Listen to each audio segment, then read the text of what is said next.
ছিল এই কারণেই স্বাধীনতা উত্তর বাংলাদেশে এই বিচারপতিদের অপসারণের বিষয়টা সংসদের হাতে ছিল।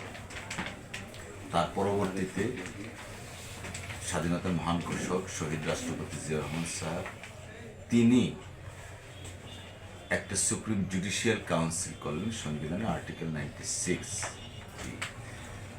এই 96টার মূল অবজেক্টিভটা ছিল মহামান্য সুপ্রিম কোর্টের কোনো বিচারক যদি কোনো অসদাচরণ করে থাকেন বা কোনো কারণে যদি কোনো কিছু হয়, তাহলে চিফ জাস্টিস মহোদয়ের নেতৃত্বে এবং সিনিয়র মোস্ট অন্য দুজন জাজ সাহেবদের সমন্বয়ে একটা সুপ্রিম জুডিশিয়াল কাউন্সিল হবে এবং সেই কাউন্সিলে তদন্তপূর্বক এবং শুনানিপূর্বক কাউন্সিলের যে সিদ্ধান্ত সেটা মহামান্য রাষ্ট্রপতি বরাবর প্রেরণ করবে এবং রাষ্ট্রপতি তখন কাউন্সিলের সিদ্ধান্ত মোতাবেক সেটাকে প্রজ্ঞাপন আকারে বা যে আকারেই হোক সেটাকে উপস্থাপন করবেন।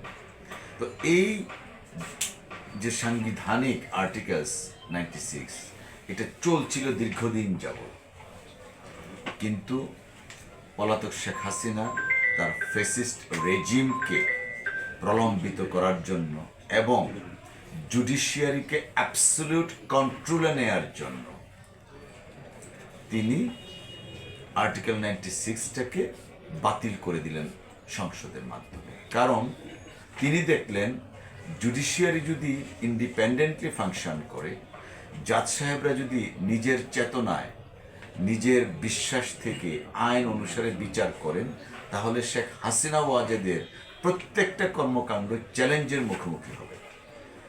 তিনি তার ক্ষমতাকে দীর্ঘায়িত করা এবং ফ্যাসিজমকে প্রতিষ্ঠিত করার জন্যই সুপ্রিম জুডিশিয়াল কাউন্সিল আর্টিকেলসটা রদ করে পার্লামেন্টে নিয়ে গেলেন।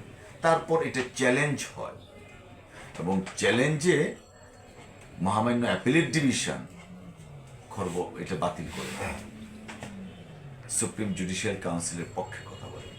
পরবর্তীতে পার্লামেন্টে আবার তারা গিয়ে একটা বিল পাস করে ওই পার্লামেন্টের হাতে পাওয়ারটা নিয়ে নেওয়া হয়।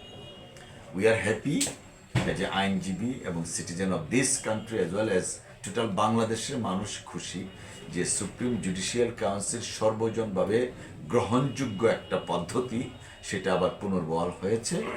কয়েকদিন আগেই আপনারা জেনেছেন রিভিউ পিটিশন অ্যালাউ করা হয়েছে। তো এখন সুপ্রিম জুডিশিয়াল কাউন্সিলের ফাংশনটা আগের মতোই হবে।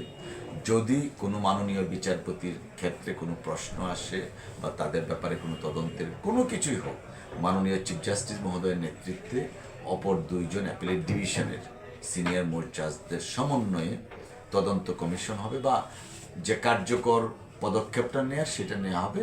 নেওয়ার পর সেটা রাষ্ট্রপতি বরাবর প্রেরণ করা হবে পদক্ষেপ নেওয়ার জন্য।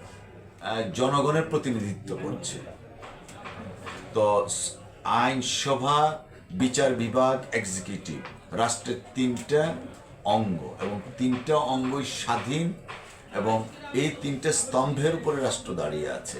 যখন মাননীয় বিচারকরা জানবেন বা বুঝবেন যে যে কোনো বিচারকের যে কোনো কিছুতেই পার্লামেন্টের কাছে প্রকারান্তরের জবাবদিহিতা হয়ে যায় এবং পার্লামেন্ট চাইলে একজন বিচারককে বরখাস্ত করতে পারবেন, তার মানে কি বিচারক বিচার কার্য পরিচালনার সময় পার্লামেন্টের অভিপ্রায়টা মাথায় রাখতে হবে। আর কেন শেখ হাসিনা এটা করেছিলেন সেই জন্য যে পার্লামেন্ট বিকেম রাবার স্ট্যাম্পড, হার মাস্টার ভয়েস, অর্থাৎ হাসিনা যা বলতো পার্লামেন্ট তা। আমি আর ডামির নির্বাচন এবং 18 নির্বাচন, 14 নির্বাচন সব কিছু মিলিয়ে মনে করলো শেখ হাসিনা যে পার্লামেন্ট তো আমার absolute of the absolute control, executive আমার নিজে দেখছি কন্ট্রোল, জুডিশিয়ারি যদি একটু এদিক সেদিক হয় দরকারটা কি, আমি তো একটা ডিকটেটর, অতএব এটাকে কন্ট্রোল করতে হবে।